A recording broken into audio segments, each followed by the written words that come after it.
À force de laisser ce que vous imaginez que les autres pensent de vous définir votre réalité, vous allez finir par oublier qui vous êtes véritablement. Voici une chose qui caractérise la plupart des personnes qui ont peur du regard des autres. Cela vous arrive-t-il d'avoir peur du regard des autres, de vous demander ce que les gens vont penser, de vous demander qu'est-ce qu'on va dire si je fais ce que j'ai à faire, de vous demander qu'est-ce que les gens vont penser si je m'installe dans un parc et que je me mets à faire une vidéo, comme ce que je suis en train de faire.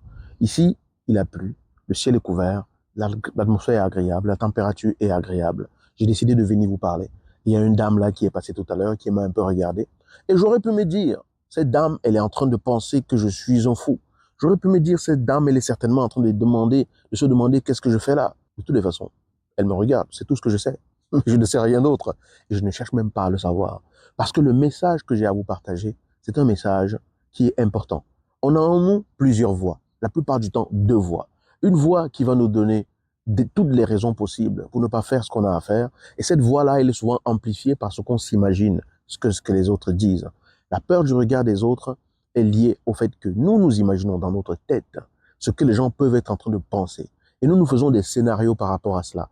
Ensuite, nous nous effrayons à partir de ces scénarios-là et nous nous paralysons pour ne pas faire ce que nous avons à faire. Alors qu'en nous, il y a une autre voix qui nous dit, vas-y, fais-le, ose, parle, exprime-toi, dis que ça te dérange. Et cette voix-là, on ne l'écoute pas. Pourquoi? Parce qu'on n'a pas l'entraînement nécessaire pour apprendre à écouter la voix qui nous pousse à aller de l'avant. La voix qui gagne, c'est celle qu'on a suffisamment entraînée.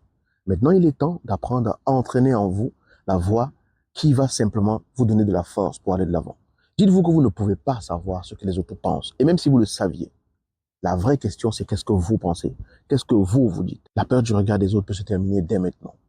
Il est temps simplement d'apprendre à vous parler différemment, d'apprendre à savoir pourquoi vous faites ce que vous faites, à vous connecter à la véritable raison pour laquelle vous faites ce que vous faites. Il faudrait que la voix de la raison pour laquelle vous faites ce que vous faites soit beaucoup plus forte que toutes les autres voix que vous vous imaginez que les autres ont dans leur tête vous concernant. Parce qu'en réalité, vous ne faites que l'imaginer. Vous ne savez même pas ce qu'il en est. Laisse la voix de la raison pour laquelle tu veux faire ce que tu fais retentir dans ton cœur, te donner la force pour pouvoir le faire. Il faudrait que la raison pour laquelle vous voulez faire les choses soit beaucoup plus forte que la peur qui naît en vous à l'idée simplement que les gens puissent vous regarder. À partir de maintenant, qu'est-ce que ça change pour vous si vous n'aviez plus peur du regard des autres? Qu'est-ce que vous allez faire si vous n'avez plus peur du regard des autres? Qu'est-ce que ça peut changer pour vous dès maintenant si vous décidiez de faire quelque chose de différent, de nouveau, pour simplement vous challenger à aller au-delà du regard des autres? Partagez dans les commentaires. Ça me fera un plaisir de vous lire. Là, je suis sur un banc qui balance. Vous voyez, ça balance là, c'est agréable. Ça fait du bien. Portez-vous bien et à très bientôt.